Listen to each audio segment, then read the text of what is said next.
Augustus. You gotta be careful. One-on-one, almost unstoppable. That's it! Title number 4 for the Minnesota Lynx dynasty! You signed with the Los Angeles Sparks after 14 seasons with the Minnesota Lynx.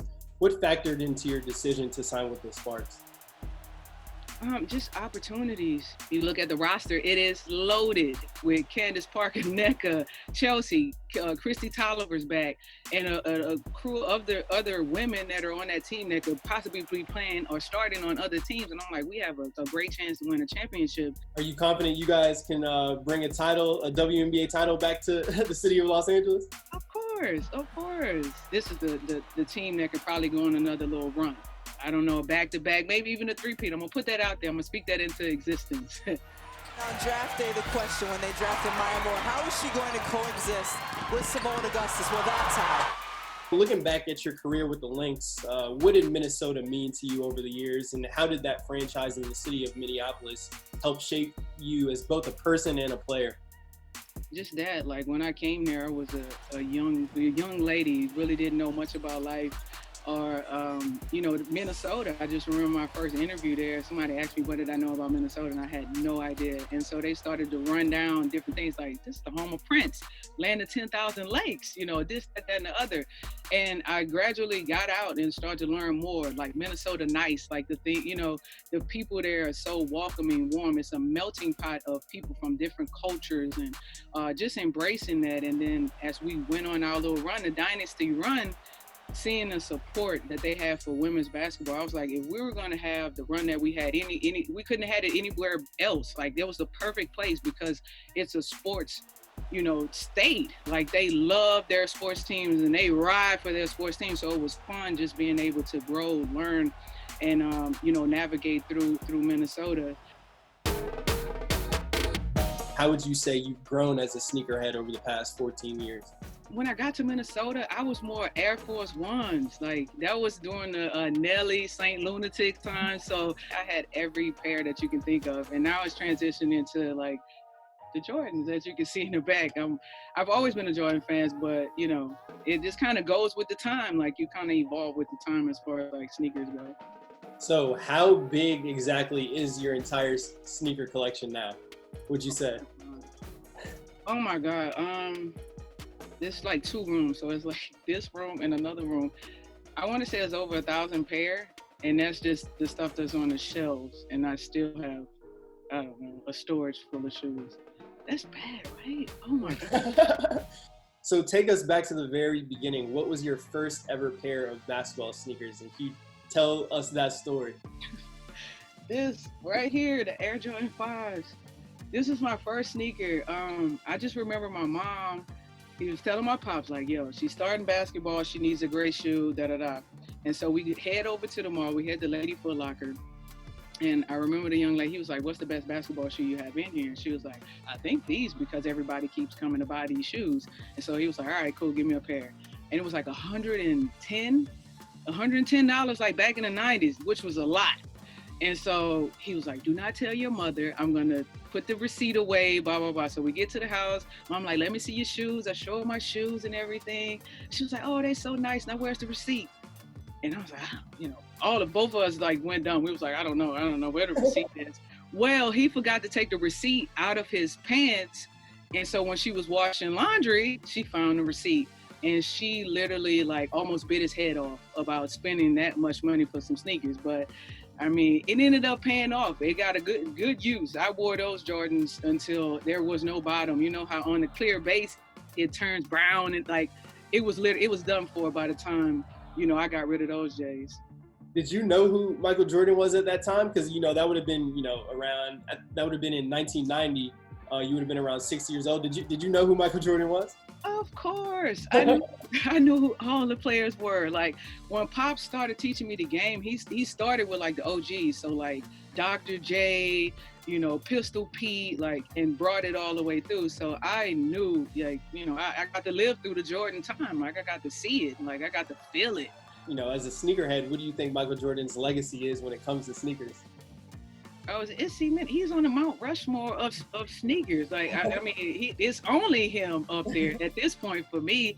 Obviously, you know, everyone loves LeBron. I have a few of those in there. Kobe's, KD's, you know, I'm a Kyrie person now, and that's what I wear to hoop.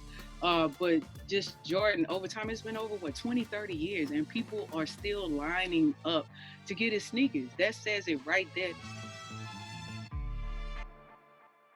In 1995, when you were around 11 years old, Nike released Cheryl Swoopes' first shoe, the Air Swoopes, which was the first ever signature women's basketball shoe in history. Oh, there it is. Hey. What do you remember most from that release? And, you know, back then, you know, at around 11 years old, were you able to get a pair? No, I was not able to get a pair, and I was so upset about it. I mean, the swoop, there it is. Like, I was in the house singing swoop, there it is. Raising a roof with Coop, like doing all those things. And, you know, when they tell you, like, my first game that I went to see was the Comets. So, you know, hearing that there was a release of a female sneaker, I'm like, yo, I got to get them. Go to Lady Foot Locker, and they was like, it only go up to a size 10. I wear a men's 11, so that's like a 12 or 13 in women. And I couldn't get them.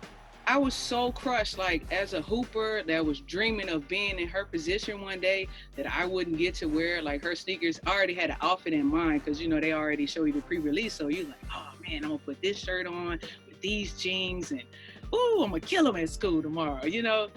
And I wasn't able to have that moment.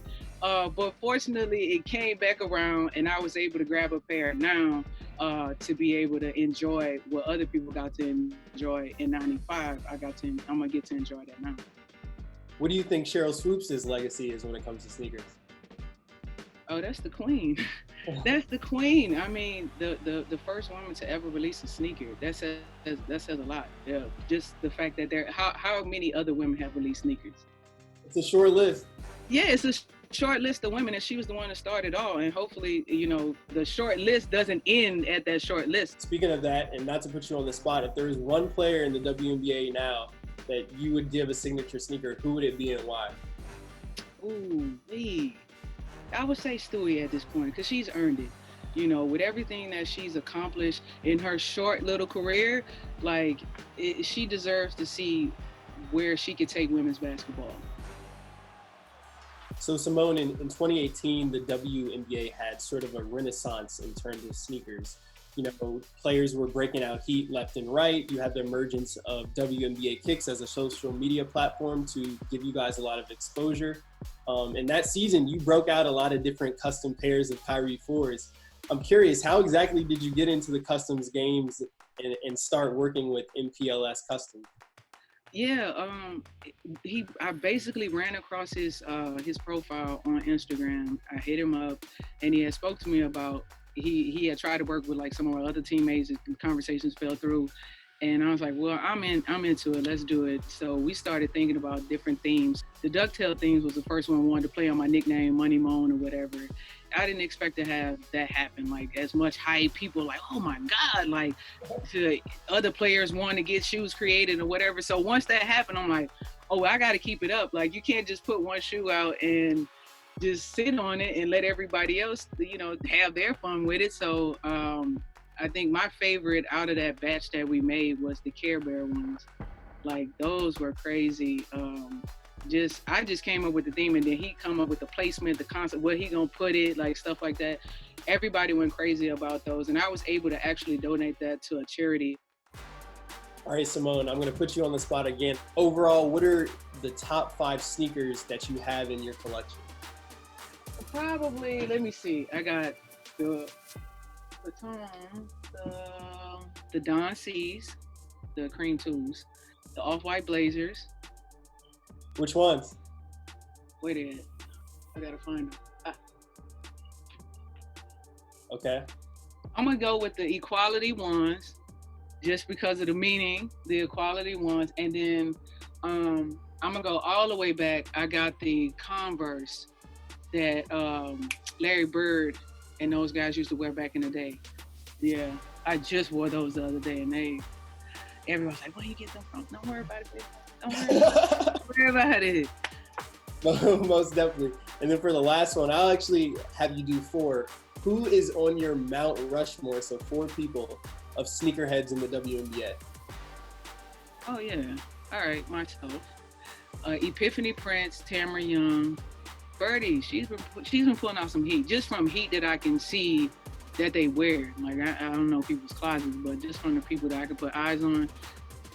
Yeah, me, Epiphany, Tamara, Birdie. I'm curious, do you think there's a stigma that women aren't or can't be sneakerheads?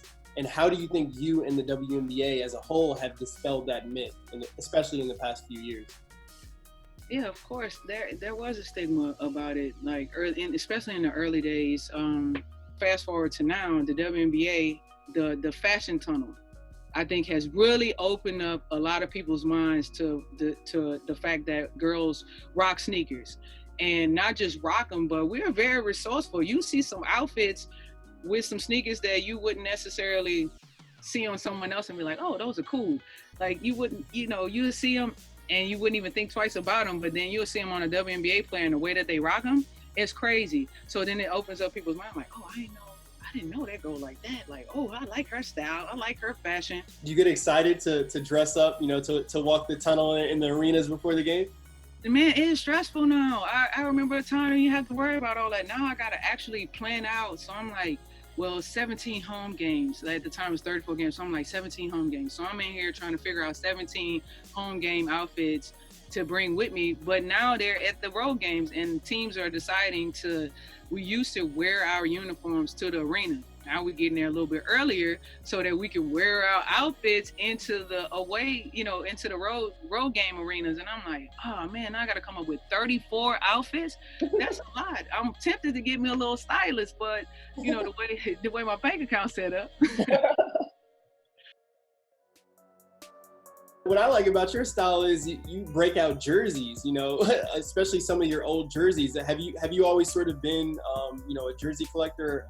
Yeah, I've been into it since the early 2000s when Mitchell and Ness, people used to wear. I still have a 3X baggy, what is like Minneapolis Lakers jersey that I was just like, I have to get it. And I was walking around with this baggy jersey on. Remember the tall tees?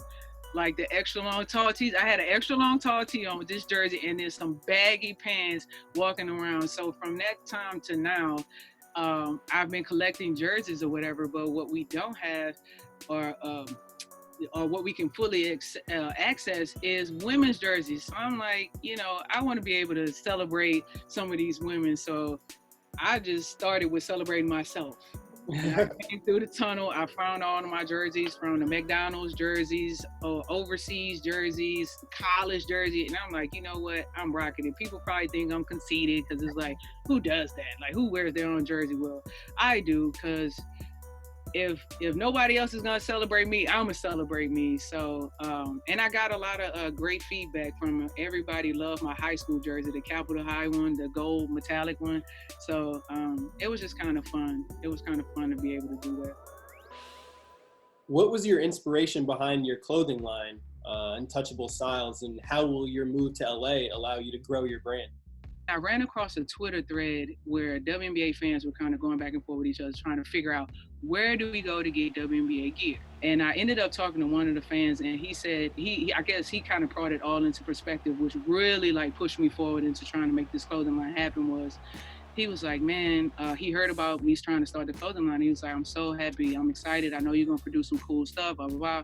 He was like, I couldn't imagine, not being able to buy a Michael Jordan's jersey during his prime and when he was playing, let alone now in his retirement. Think about the Last Dance docuseries. How many people were posting on Instagram their jersey with their Jordans while they were watching the Last Dance documentary? He was like, I couldn't imagine, not being able to do that.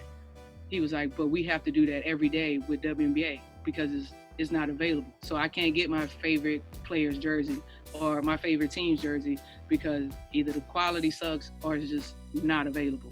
And I'm like, that's it. Let me start on this journey. Let me go and try to figure out how to make this happen. And it's been very hard, very discouraging. Like I understand when Jay-Z said the genius thing that he didn't do was not give up. because it's very hard to give up. Like, I've gotten no responses, like reach out to people, no responses, or the conversation stops, or you just reach a dead end. You don't know where to go. You don't know what to do. Like, I've been playing basketball for the last 14 years, professional basketball, last 14 years of my career. And now I'm trying to figure out how to jump into the fashion world. Like, it's been very hard, but also exciting, because for every step I take backwards, I take about 2 or 3 steps forward, and I'm like, all right, I can keep going. I got it. So this journey has been very humbling, but very insightful for me. $1 million question. When you make your long-awaited debut for the Sparks, what sneakers are you going to wear in the tunnel, and what sneakers are you going to lace up on the court? Now, see, now you're putting pressure on me. I haven't even thought about that. But I haven't even thought about that. I ain't going to tell them, I'm going to surprise the people. I'm going to surprise them with a little something.